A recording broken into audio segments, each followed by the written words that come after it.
Smart city പദ്ധതിയിൽ ടീകോമിനുള്ള നഷ്ടപരിഹാര കരാറിൽ വ്യക്തത വരുത്താതെ സർക്കാർ. ടീകോമിന് നൽകുന്നത് നഷ്ടപരിഹാരമല്ല, ഓഹരി വിലയാണെന്ന് മുഖ്യമന്ത്രി ആവർത്തിക്കുമ്പോൾ സർക്കാർ ഉത്തരവിൽ കൃത്യമായി നഷ്ടപരിഹാരമെന്ന് തന്നെയാണ് രേഖപ്പെടുത്തിയിരിക്കുന്നത്. ഓഹരി വിലയാണെങ്കിൽ ഇത് സംബന്ധിച്ച് പുതിയ ഉത്തരവ് സർക്കാർ ഇറക്കാത്തതെന്തെന്ന ചോദ്യമാണ് ഉയരുന്നത്. ഓഹരി വിലയെന്നാൽ നഷ്ടപരിഹാര തുകയല്ലെന്നും ടീകോം മുടക്കിയ ഓഹരി വിലയാണ് തിരിച്ചു നൽകാൻ സർക്കാർ തീരുമാനിച്ചിരിക്കുന്നതെന്നും മുഖ്യമന്ത്രി പിണറായി വിജയൻ വിശദീകരിക്കുമ്പോൾ ഇത് സംബന്ധിച്ച നേരത്തെ ഇറക്കിയ ഉത്തരവിനെക്കുറിച്ച് മുഖ്യമന്ത്രിക്ക് മിണ്ടാട്ടമില്ല. ടീകോമിന് നഷ്ടപരിഹാരമെന്ന് തന്നെയാണ് ഉത്തരവിലുള്ളത്. നഷ്ടപരിഹാരമെന്ന് ഉൾപ്പെടുത്തിയത് സാങ്കേതിക പിഴവോ ഉദ്യോഗസ്ഥ വീഴ്ചയോ ആയിരുന്നെങ്കിൽ തിരുത്തി ഓഹരി എന്ന് തന്നെ വ്യക്തമാക്കി മറ്റൊരു ഉത്തരവിറക്കാൻ സർക്കാരിന് കഴിയുമായിരുന്നു.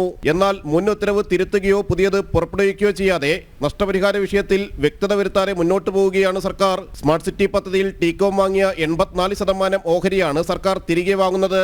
ലീസ് റദ്ദാക്കിയാൽ ലീസ് പ്രീമിയം തുകയായ 91.52 കോടി രൂപയും അടിസ്ഥാന സൗകര്യ വികസനത്തിനായി ചെലവഴിച്ച തുകയും തിരികെ നൽകണമെന്നാണ് വ്യവസ്ഥ. ടീകോമിന് നൽകേണ്ട നഷ്ടപരിഹാര തുക നിശ്ചയിക്കാൻ ചീഫ് സെക്രട്ടറി അധ്യക്ഷയായ സമിതി രൂപീകരിച്ചിരുന്നു.